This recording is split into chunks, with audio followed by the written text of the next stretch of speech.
Olá, meus irmãos, olá, minhas irmãs, muito boa noite, ou bom dia, ou boa tarde, né? Isso vai depender da hora que você estiver vendo meu vídeo.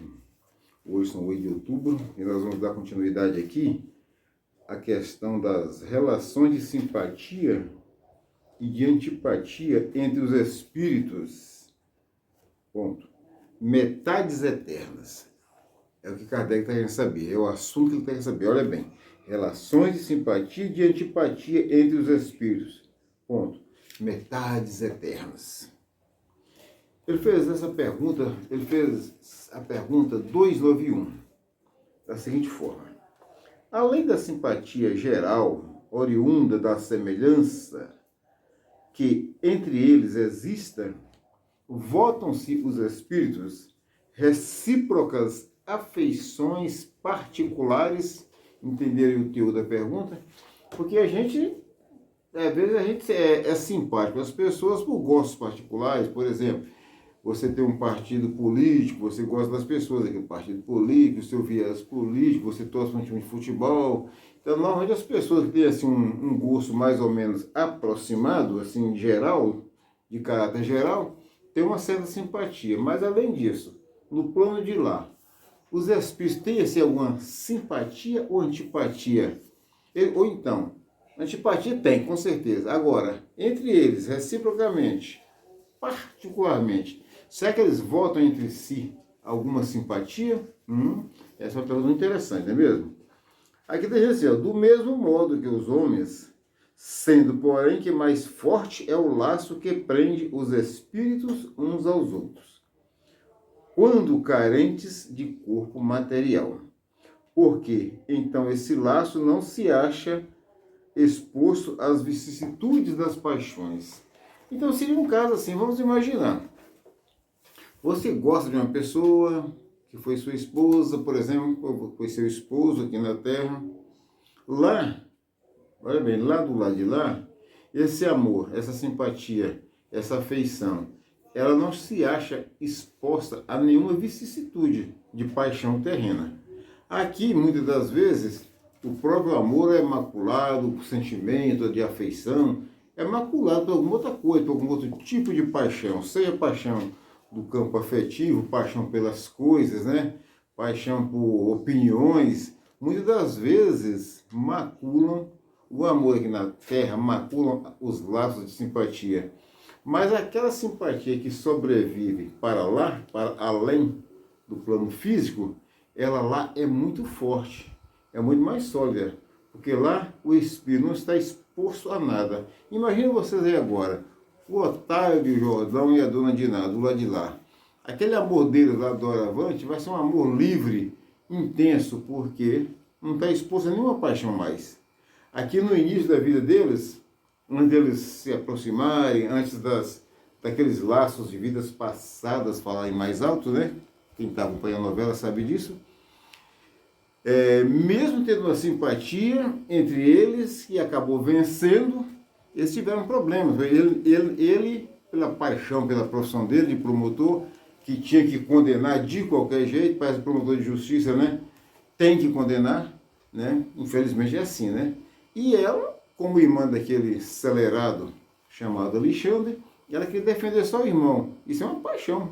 Ela uma paixão pelo irmão e ele uma paixão pela profissão, pela seriedade, pela austeridade dele, que chegava aos extremos. Tudo é excesso de paixão. E isso maculava um pouco. Agora, do lado de lá, olhando para cá, nada disso mais existe. Entendeu? Então, o laço de amor entre eles, de simpatia, de afeto, vai ser muito mais forte. Deu para entender aí, meus irmãos, até aí? Continuando aqui, Kardec ainda fez a segunda perguntinha, a 292. Rapidamente, ele fez assim: alimentam ódio entre si os espíritos? Os espíritos lá alimentam ódio?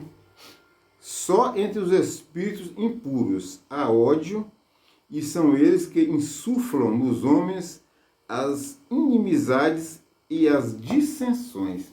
Nossa, esse ódio entre eles lá, ele alcança dimensões que vocês sequer podem imaginar.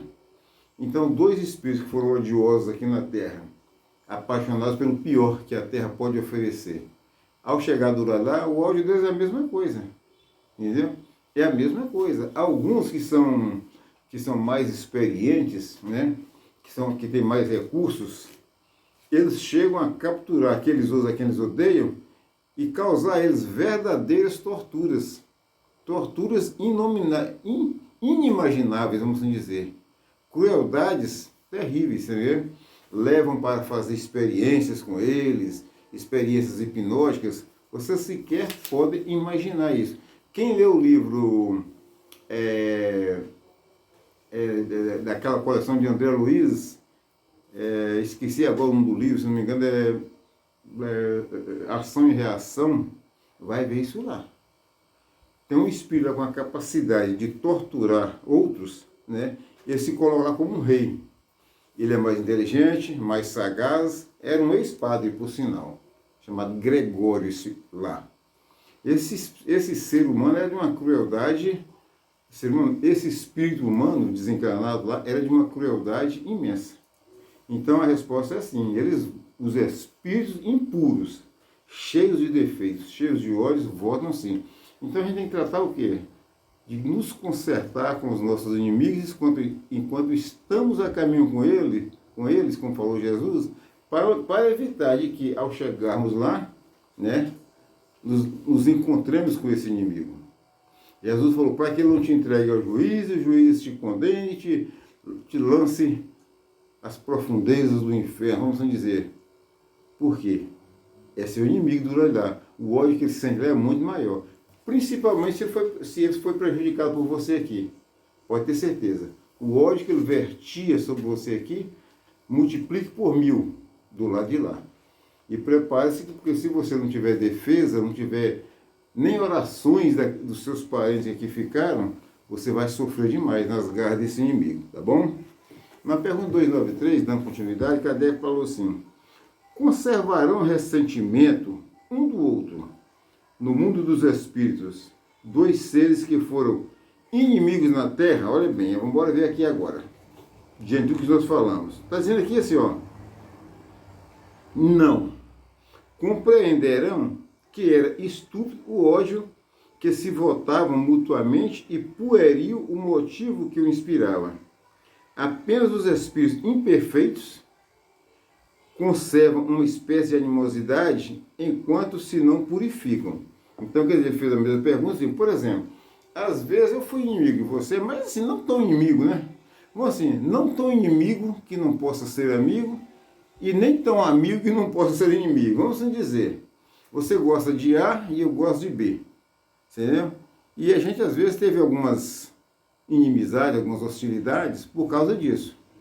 Mas às vezes a gente já está num patamar assim, eu não te odeio tanto a ponto de não apertar sua mão. E nem você. E também não te amo tanto a ponto de perdoar tudo que você me faz, tudo que você fala, tudo que você diz. Você entendeu?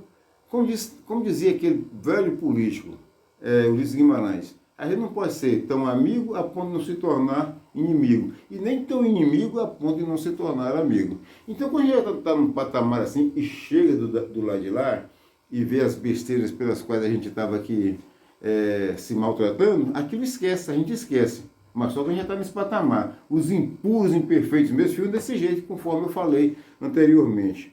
Continuando aqui, ele fala assim, ó. Se foi unicamente o interesse material o que os inimizou, nisso não pensaram mais, por pouco desmaterializado que estejam. Não havendo entre eles antipatia e tendo deixado de existir a causa de suas desavenças, aproximam-se uns dos outros com prazer. Às vezes, por exemplo, a gente foi aqui assim, você foi fazendeiro, eu também fui, a gente brigava até por causa de terra, mas nunca chegou a se matar. E era aquelas confusões bobas, né? A gente querendo ser dono, cada um ser dono de mais terras do que o outro, de mais propriedade, não sei o que lá. Coisas de tolos mesmo. Quando eu cheguei lá, eu falei assim, gente, eu briguei tanto por tudo aquilo e o que eu precisava era apenas 7 palmos. Eu vi isso numa frase, numa novela, o cara falou assim, briguei tanto por essas terras e só precisava de 7 palmos, quando ele estava prestes a desencarnar.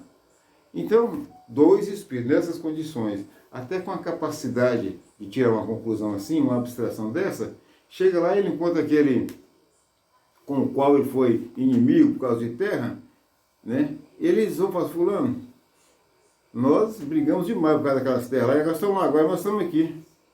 Quanto daquelas terras você tem? Quantas eu tenho? Nada. Nosso povo está lá debaixo de 7 palmos e nada mais. E aí eles vão se aproximar, vão ver que eram 2 tolos e resolvem aquelas coisas. Mas prestem atenção, eles dois já estão no nível de chegar a esse ponto, de analisar, de chegar à conclusão e ver que tudo que é daqui mesmo, que ninguém é dono de nada. Aí eles vão e fazem as pazes. Você entenderam agora? É assim que essas duas respostas aqui se amarram uma com a outra. E ele fez um pequeno comentário. Sucede como entre 2 colegiais que, chegando à idade da ponderação, reconhecem a puerilidade de suas dissensões infantis e deixam de se mal-querer. Às vezes você tem um coleguinha de escola que você detesta, que você odeia, briga com ele, xinga e tal, mas como você está aí com seus 35, 40 anos, formado, ele também formado, se encontra na rua e às vezes até se abraçam. Lembra como é que a gente vivia se estapeando lá no pátio da escola? Qualquer bobeira, né, rapaz? Aí a gente fala assim, nossa, coisa de criança, né, rapaz? Nossa, senhora. E estão amigos, até aqui, entenderam? Eu vou ficando por aqui. Agradeço a Deus Todo-Poderoso pela oportunidade. Peço a vocês que escutem o vídeo até o áudio, analisem, pensem, divulguem o áudio. Nós precisamos fazer o canal crescer para que esses conhecimentos cheguem ao maior número de pessoas possível. Tá, gente? Muito obrigado, boa noite, fiquem todos com Deus.